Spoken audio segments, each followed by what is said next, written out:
이 말씀을 가지고 우리 주일 사부 예배 말씀 또 살펴보기를 원합니다.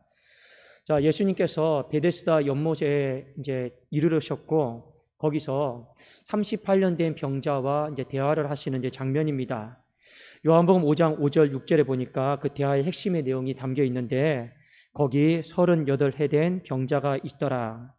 예수께서 그 누운 곳을 보시고 병이 벌써 오래된 줄 아시고 이르시되 네가 낫고자 하느냐 이렇게 물어보셨습니다. 네가 낫고자 하느냐 이 말은 치유에 대한 이야기인 것이죠. 여러분 성경을 보시다가 이 치유, 낫고자 함, 이 구원 이런 모든 말들은 다 동일한 게 뜻을 이제 담고 있습니다. 그러므로 네가 치유받고자 하느냐, 네가 구원받고자 하느냐 이 의미는 뭐 큰 차이가 없이 다 비슷한 의미로 보셔도 상관이 없을 것 같습니다. 자, 그들은 낫기 위해서 지금 한 가지 하는 일이 있어요. 그것이 무엇이냐면 물의 움직임을 기다린다라는 거죠. 그리고 물의 움직임을 기다리고 거기 물이 움직이는 순간에 모든 사람들이 거기에 제일 빨리 도달하기 위해서 애를 쓰고 있는 것이죠. 5장 3절 4절을 봅시다. 그 안에 많은 병자, 맹인, 다리 저는 사람, 혈기 마른 사람들이 누워 물의 움직임을 기다리니 이는 천사가 가끔 모세에 내려와 물을 움직이게 하는데 움직인 후에 먼저 들어가는 자는 어떤 병에 걸렸든지 낫게 되밀어라. 자, 이 베데스다 연못 주변에는 구원이 필요한 사람들이 많이 존재합니다. 치유가 필요한 사람들이 많이 존재하고 있죠. 자, 엄밀하게 말하면 고침받아야 될 사람들, 구원받아야 될 대상들에 대해서 소개를 하고 있습니다. 그런데 이들은 지금 치열하게 경쟁을 하고 있죠. 왜 경쟁합니까? 좋은 점수를 받기 위해서, 돈을 많이 벌기 위해서 경쟁하는 것도 아니고 단지 인생의 한 가지 목적입니다. 그냥 치료받기 위해서, 구원받기 위해서 경쟁을 하고 있는 것뿐이에요. 자, 치열하게 경쟁하는 모습은 우리가 조금만 더 다듬어진 용어로 표현하면 이런 겁니다. 구원받기 위해서 인간이 내 힘과 능력으로 애를 쓰고 있는 그 모습으로 여러분들이 보시면 좋을 것 같습니다. 그렇습니다. 이 시대는, 그리고 인간이 살아온 시대는 각 시대마다 구원을 얻을 수 있는 방법들이 있다라고 참 많이 소개를 하고 있습니다. 자, 그리고 그 구원을 얻는 방법들이 시대마다 업그레이드 되는 경우들이 참 많이 있어요. 그렇지 않습니까? 우리가 알고 있는 세상 사람들이 말하는 몇 가지 구원을 얻을 수 있는 방법, 가장 대표적인 거 착하게 살아라. 그게 구원 얻는 방법 중에 하나 아닙니까? 선행이죠. 뭐 죽은 자를 위한 기도도 있었고, 그 다음에 묵주하는 이런 것도 있었고, 그 다음에 우상 숭배하는 것도 있었고, 또 명상하는 것도 있었고, 뭐 참선하는 것도 있었고, 그리고 성경에 보니까 잘못된 구원 방법 중에 하나가 무엇입니까? 율법을 지킴으로 말미암아 구원을 얻는 그런 방법들도 다 있었습니다. 자, 그런데 지금 이 시대는 여러분 어떠냐? 가만히 되돌아보면 이제 구원을 얻는 방법을 내가 취사 선택할 수 있는 우리는 그런 시대에까지 이르게 된 것입니다. 유럽에 있는 여러분 교회나 쇼핑몰을 가보십시오. 거기에 다양한 종교 창시자들이요, 전부 다 그 창문 안에 있습니다. 그리고 마음대로 살 수가 있어요. 그 마음대로 신주를 사서 내가 구원의 방법을 정하고 그 신이 원하는 대로 내가 노력하고 애쓰면 구원받을 수 있다. 지금은 이제 그런 시대가 되어버린 것이죠. 그러나 우리는 분명히 아셔야 될 것이 무엇이냐? 이러한 모든 구원의 방법들이 하나님께로부터 온 방법이 아니고 다 사람으로부터 온 것이고 인간으로부터 온 잘못된 방법이다라고 하는 것을 우리는 알아야 되는 거예요. 그렇지 않습니까? 대표적으로 봅시다. 성경의 요한복음에 보면 3장에 니고데모가 나오죠. 이 사람은 율법을 상당히 잘 지켰던 사람입니다. 그럼에도 불구하고 그의 마음에 영적인 갈급함이 충족이 되지 않아서 그 밤에 몰래 예수 그리스도를 찾아왔습니다. 그런 인간의 구원의 방법들이 한계가 있고 잘못되었다라고 하는 걸 요한복음을 통해 가르쳐주고 있죠.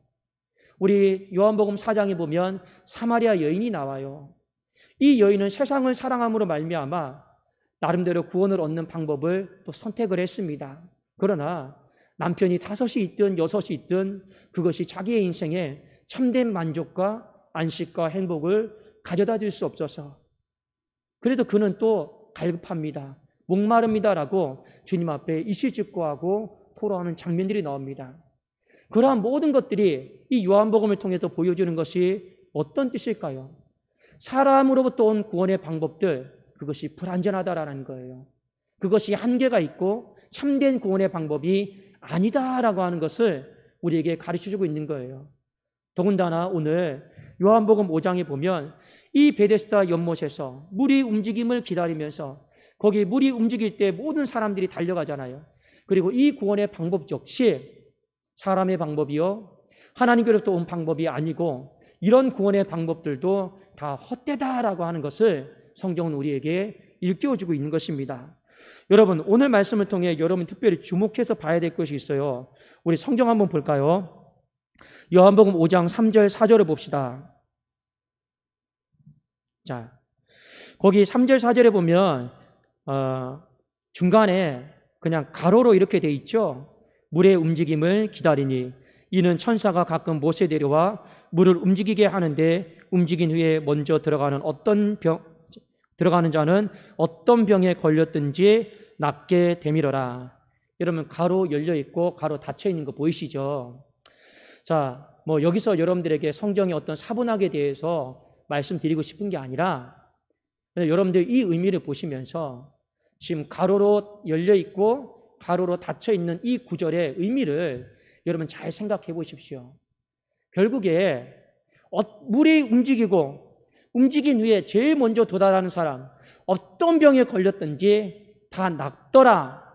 이건요, 우리가 성경의 어떤 사본학을 몰라도 조금만 더 깊이 묵상해 보면 이 말은 어떤 뜻이냐면 진짜 한 사람이라도 정말 나았는지 안 나았는지 증명할 수 없다라는 거예요. 정말 이것은 전설이고 구전이고 미신인 거예요. 오늘 여기 말씀을 통해서 정말 물이 움직여서 천사가 내려와서 물이 움직이게 해서 거기 도달해서 나았다? 그건 사람의 생각이죠. 정말 여기서 사람이 나았을까요? 그것에 대해서 입증해주고 보증해주는 구절은 솔직히 아무것도 없습니다. 그저 사람이 그렇게 믿고 싶은 것뿐이에요. 거기에 기대고 싶은 것뿐이에요. 만일 여러분 이것이 참된 구원의 방법이다라고 하면 나중에 예수님께서 오셔서 어떻게 했겠습니까? 그 사람을 들어서 거기다 넣어줬겠죠. 그러나 우리 주님은 그런 행동을 하지 않았습니다. 왜요? 우리 주님은 하나님께로 이끄는 사람이죠. 참된 구원의 길을 이끌시는 분이지 엉뚱하고 잘못된 구원의 방법으로 혹여 그런 어떤 예시적으로라도 그렇게 하시는 분이 아니신 거예요. 분명히 오늘 성경은 가로 처리가 되어 있습니다. 이건 진실이 아니에요. 그저 사람의 생각 따라 구전 따라 흘러온 방법들입니다. 그런 생각들이 오랫동안 굳어져 있는 것이죠. 근데 문제는 뭐냐? 오늘 예수님이 38년 된 병자를 만났어요. 근데 이 38년 된 병자를 보십시오. 38년 동안 오랫동안 병이 들었어요. 그런데 성경은 이 38년 된 병자를 통해 우리에게 가르쳐주는 한 가지 메시지가 있습니다. 단순히 이 사람이 병이 오래되었다, 그것만 가르쳐주려고 38년 된 병자가 등장하는 게 아니고 이 38년의 시간 동안 내 힘과 능력으로 구원받기 위해서, 치료받기 위해서 애쓰고 노력하는 인간의 그 처절한 모습을요 보여주고 있는 것입니다. 그만큼 인류의 역사는, 인간의 역사는 내 힘과 능력으로 구원받기 위해서 애쓰고 노력하고 그 모습이 주님 보시기에 상당히 오래되었다라고 하는 것을요 우리에게 가르쳐주고 있는 것이죠. 주님이 오늘 새로운 구원의 방법을 알려주셨습니다. 그 새로운 구원의 방법은 뭐냐? 딱 한 가지입니다. 주님이 직접 오신 거예요. 주님이 직접 오셔서 그냥 고쳐주신 거예요. 그것이 오늘 주님이 제시한 새로운 구원의 방법이었습니다. 자, 한번 우리 요한복음 5장 1절 그리고 6절 말씀을 같이 한번 우리 읽어보도록 하겠습니다. 요한복음 5장 1절과 6절입니다. 시작. 그 후에 유대인의 명절이 되어 예수께서 예루살렘에 올라가시니라. 예수께서 그 누운 곳을 보시고 병이 벌써 오래된 줄 아시고 이르시되 네가 낫고자 하느냐. 오늘 요한복음 5장은 주님이 일부러 그 사람에게 찾아갔다, 찾아오셨다라고 하는 걸 강조하고 있습니다. 맞습니다. 여러분, 구원이다라고 하는 건요, 내 힘과 능력으로 어떤 목표에 도달하는 게 아닙니다. 내 힘과 능력으로 목표에 도달하는 거, 그건 사람으로부터 온 방법인 거죠.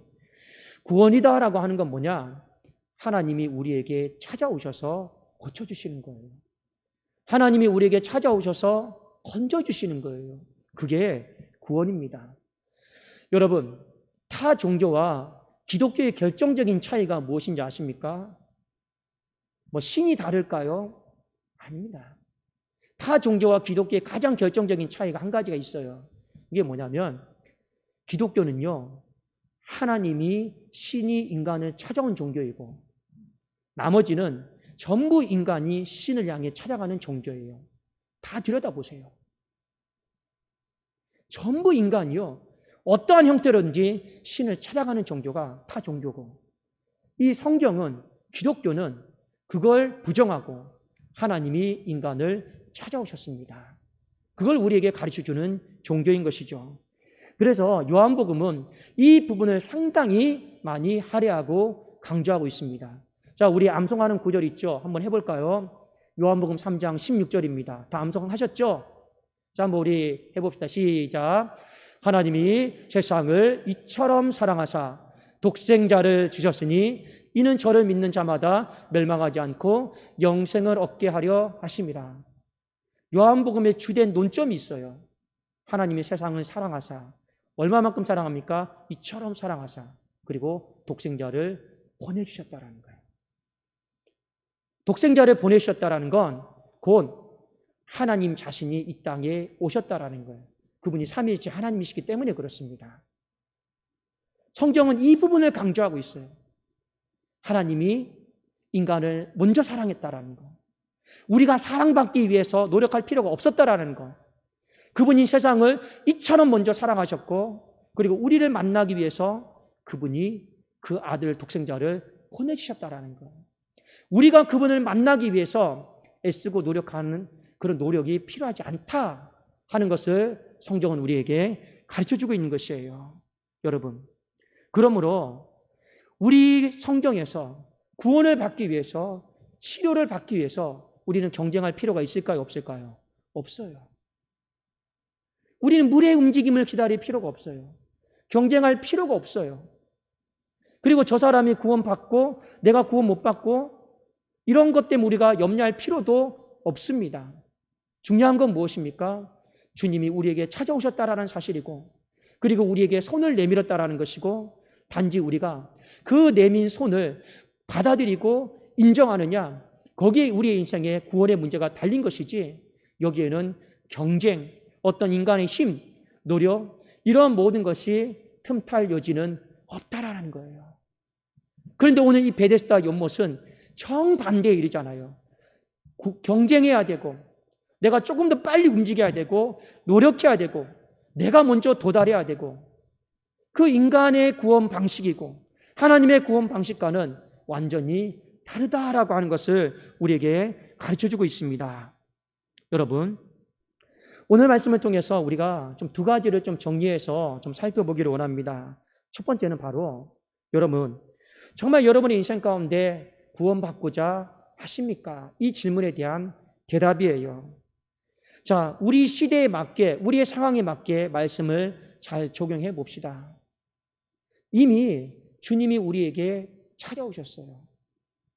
그리고 그리스도 예수를 믿음으로 말미암아 성령께서 내 안에 내주하고 계십니다. 지금 이것이 우리의 삶의 현실이에요. 일어난 일들입니다. 그러므로 우리는 정말 구원받고자 하십니까? 낫고자 하십니까? 이 질문 앞에서 우리는 하나님 앞에 감사하셔야 돼요. 무엇에 대한 감사냐?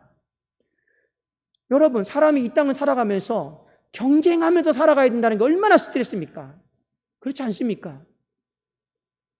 한 교회 안에서 경쟁해야 된다는 거, 한 가족 안에도 무언가 경쟁해야 된다는 거, 직장 안에도 경쟁해야 된다는 거, 누군가는 짓밟고 가야 된다라는 거. 경쟁에서 살아남지 않으면 다 도태되어 가는 그런 시대입니다. 그런데 하나님은 유일하게 우리에게 경쟁을 요구하지 않으셨어요. 구원에 있었어요. 우리는 경쟁하지 않고도 우리는 얼마든지 구원을 경험하고 구원을 누릴 수 있는 그런 은혜의 혜택 가운데 살고 있는 것이죠. 그러므로 하나님께 감사하십시오. 하나님, 저의 수고를 덜어주셔서 감사합니다. 저의 노력을 덜어주셔서 감사합니다. 경쟁하지 않고도 하나님 구원을 얻을 수 있는 이 공짜의 방법을 하나님 경험하게 해주셔서 감사합니다. 그리고 그걸요, 소중히 여기셔야 돼요. 왠지 아십니까? 어떤 사람은 38년 동안 이 일을 이뤄보고자 했지만 안 된 사람도 있잖아요. 그런 모습을 보면 얼마나 우리가 받은 이 구원에 대해서 감격해야 하고 감사해야 하고 찬송해야 되겠습니까? 우리가 오늘 이 부분을 주님이 내게 먼저 찾아오셨다, 그래도 구원을 얻게 하셨다, 이 부분을 다시 한번 오늘 이 거룩한 주일에 묵상하고 생각하고 감사할 수 있기를 주님의 이름으로 축원합니다. 자, 또 하나 두 번째 질문입니다. 오늘 설교 말씀의 제목처럼 내가 낫고자 하느냐, 이제 치유에 대한 바로 그 질문이죠. 자, 여러분, 성경에 보면 성령께서 한 가지 사역하시는 주된 사역이 있어요. 성경에 보면 주의 성령이 내게 임하였으니, 그 다음에 여러분, 가난한 자에게 복음을, 포로된 자에게 자유함을, 눈먼 자에게 보게 함을, 눌린 자에게 여러분 해방케 함을. 이 모든 다 치유의 사역이죠.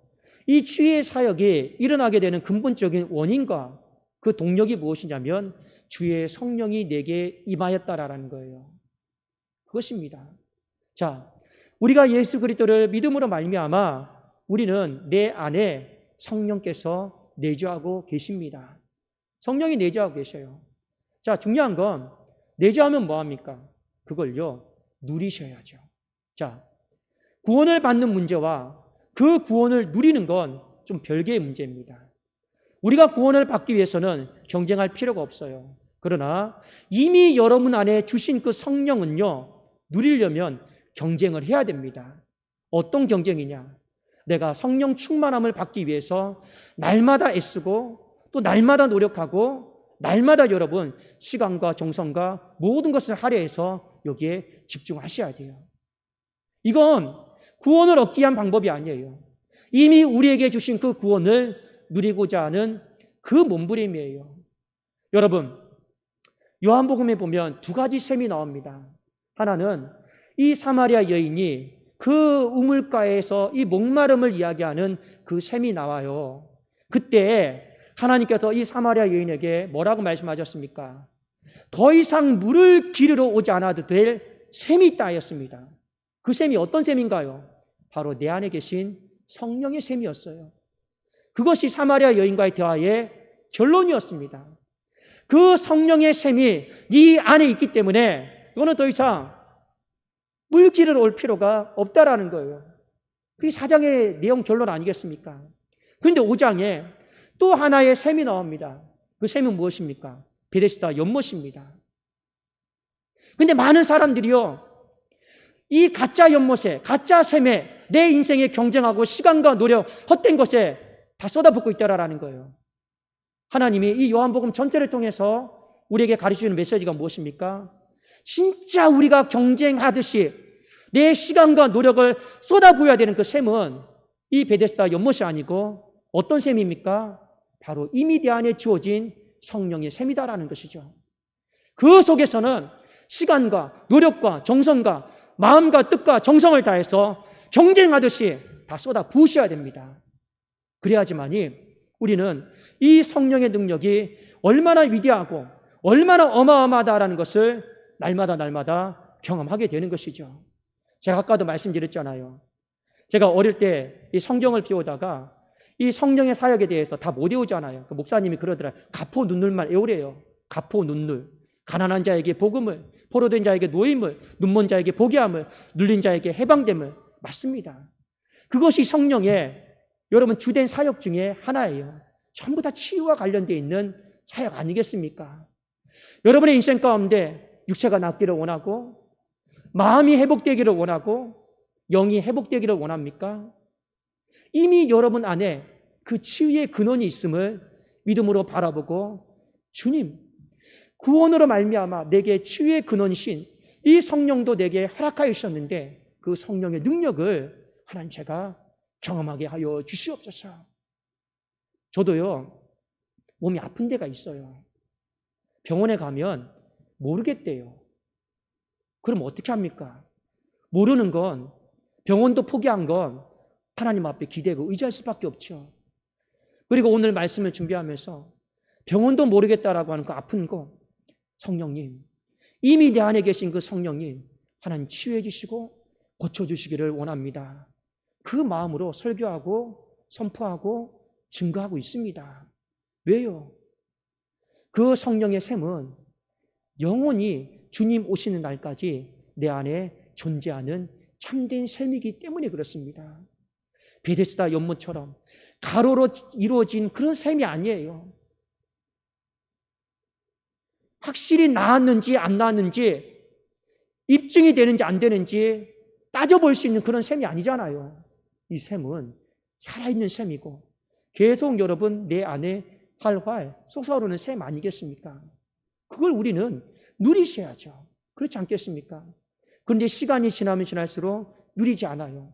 오히려 엉뚱한 샘에 가서 내 인생을 걸고 누리는 사람, 고쳐보겠다라고 하는 사람, 이런 잘못된 길로 가지 마시라라는 겁니다.